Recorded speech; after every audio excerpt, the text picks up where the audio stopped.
I want to talk to you about the recent National Association of Realtors settlement that just happened. You want to stay tuned and watch.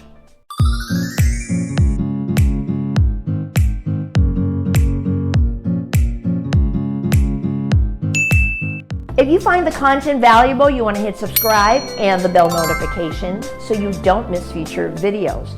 Thank you for your support, for liking, for sharing this video to those who may benefit from it. So if you've been keeping up with the news, recently, National Association of Realtors, also known as NAR, just agreed to a lawsuit settlement. What that means is it changes how we disclose information about the commission getting paid, especially to the agent representing the buyer. What that means is, how does that relate to you? If you are someone who's considering selling a home or considering buying a home, if you're on the seller side, I can almost tell you, for our team, we specialize, the majority of our clients are sellers, we specialize in that, and there is no difference than how we have been working with the sellers than how it would be moving forward. Now, customarily up till now, and will probably continue in most cases, the seller pays for the compensation for the commission to the seller's brokerage, and then split of that gets paid to the agent. So like, for example, I'm an agent,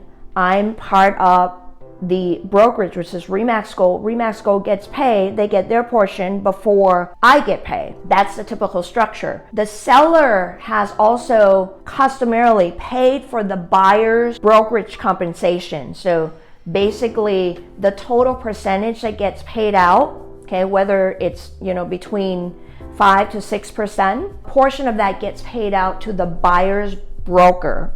Then the broker keeps their portion, and then the rest of it goes to the agent who actually represents the buyer. That's the way it's always been.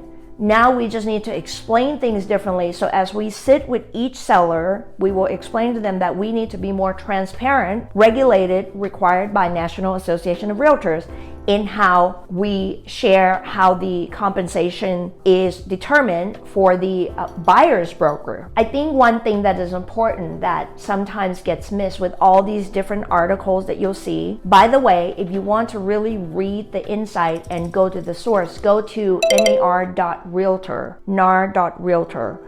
There are a lot of articles that are published out there. Many of them are well-known news channels. I will tell you that some information is not clearly spelled out because unless you're a real estate agent and you've been in the industry, it's hard for you to be able to explain something with clarity, and some things are I don't want to say misinformed, but they're just not explained fully. And I think one thing that's important for you as a potential seller, a potential buyer to know is this is real work. To be a real estate professional, to do good work, to serve clients with the fiduciary responsibility. It's not, to represent the seller, it's not just about putting the sign in front of the house. There's a whole lot that goes on, dialogues on a daily basis, at least that's how we work, that goes on before the sign even goes up, and while we are marketing our little buns off to get the house, to get the traffic into the house, and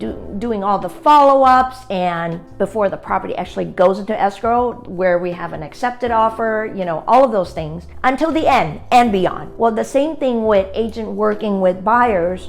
There's a whole process, the pre-qualification and educating them through the whole process, and then finding the right home that they would be happy with, and going through, advising them of their rights, walking them through the process, letting them know about all the inspections that they could have, making sure working with the lender, the team of lenders who are working with the buyer, making sure that the loan is moving in the right direction, appraisals being done, so on and so forth, right? And the loan is fully approved. So there are tons of questions and things that we need to guide our clients through. We work with some buyers, so we work in the same way. We serve all of our clients with a level of excellence where they don't feel like they're left in the dark, and we're very responsive with that. And I think that that's really important for the marketplace to know that what we do is not a simple process. Not one transaction is ever the same as the next, and we never know who's on the other side of it. That's the other piece. So we have to be really on top of things while we maintain professionalism and doing what is best for our clients. So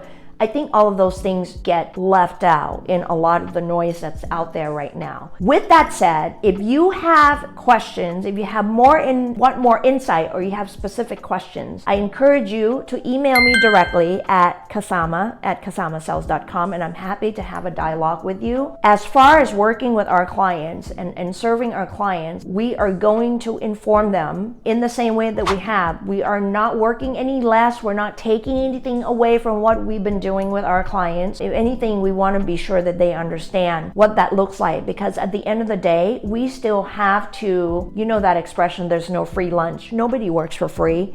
The agent representing the buyer is not going to work for free. So they have to be compensated. So it's no different than how it's been. It's just a matter of how we structure it. And that's the conversation that if you're working with a real estate agent, you should be asking specifically how this would look like to you moving forward. There's still a lot of things in, moving pieces right now. So I can't even give you finite answers of how things look. And every agent with their brokerage have a certain structure and compliance that they have to meet. So you need to speak to your real estate agent if you're working with one to get any more information on it. But I would advise you to go to nar.realtor and read up on this information if you are interested.